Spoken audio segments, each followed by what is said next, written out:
Anyways, so there are so should we talk about like the community guidelines for MMORP? Um, well, yeah. I mean, I think we were talking about like who referees, who has control.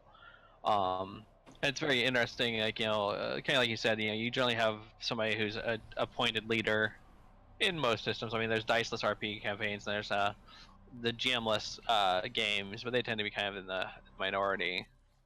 Um, I think another kind of potentially interesting thing is the issue of house rules. Hmm. Kind of going into talking about mechanics, which we want to talk about a little bit later. But like adding house rules, like I think this is more fun, so let's just do it this way.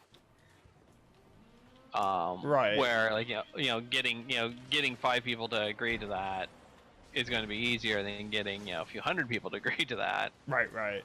Like, hey, let's change that. Let's change how this thing works. Um, and like I think one of the other interesting thing is like a lot of times like the rule the rule is people will destroy the DM's carefully laid out plot because it amuses them. Right. Right. They're gonna do their own kind of crazy things, and like that's a lot of tabletop RPs is kind of built around that idea that you're going to be doing these things that potentially break the story, and the advantage of having the human GM then is basically like they can theoretically roll the punches. I've known some GMs that like no, you guys can't do that. You're ruining my story. Right. Right. And those don't usually go over very well. Right. But yeah, like the best campaigns, are the ones where it's like the GM like looks at their notes and like 5 minutes into the story, they kind of toss the notes aside, and say, okay, we're going that direction, I guess. Right. Right. Yeah. Like I the last time I did D&D, I was playing a bard because of course I was. Right. And I basically had I just had amazing charisma rolls, and I just ended up like talking the final boss of the campaign into just giving us the keys to his castle, and he just left, like, right. and we won, and the DM's just like, well, okay, like, Right. I mean, it's basically along the lines of like what makes the best story, and sometimes a little bit of unexpected turns like that makes things better. right, and like, and then we had like callbacks to that later in a later campaign where we run into that final boss along the road, just like, you bastards, it's Right. you. Oh yeah, we sold the castle. It's fine. Right. But it was all just funny. It was like comedy writing almost. Right. And I imagine like you can still potentially get that type of writing in MMOs, but you know if especially if your antagonists are all people, like it's I'm gonna make a roll and convince you to give up your castle. No, I don't think I want to do Right, that. right, right. You basically kind of have a little bit more restriction because uh, NPCs aren't going to complain about things being unfair until they meet you later, and then Right, until it's convenient for the campaign or the plot. story. Right. Yeah. Right. Um. Yeah, like so.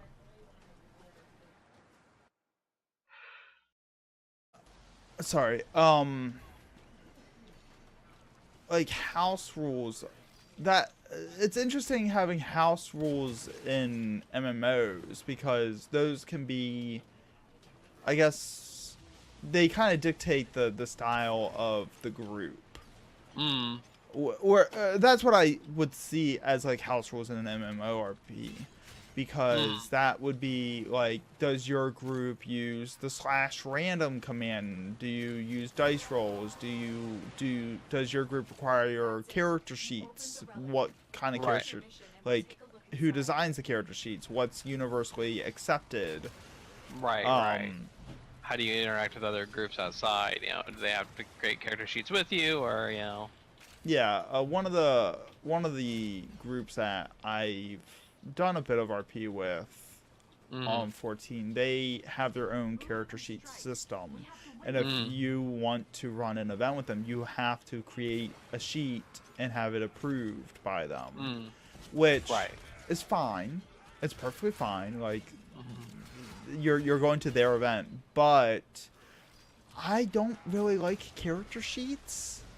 Right. And this is kind of like, you know, something we were going to talk about later, but you know, basically kind of like the kind of the weird interaction between the mechanics of the game, of the game itself, and how it interacts with RP. Right. Since, you know, like, you know, even though MMOs are all about combat and whatnot, it doesn't really do essentially kind of like slow-paced, you know, RP type combat very well, where you're trying to, you know, get in, you know, your emotes and your acting and your, you know, your Academy award-winning, you know, death scene. Right. The only game that was kind of good for that was Star Wars Galaxies. Yeah. Because it had its storytelling system, so you could ramp up mobs to have like a lot of health that you could fight against, and then but have them like do very little damage.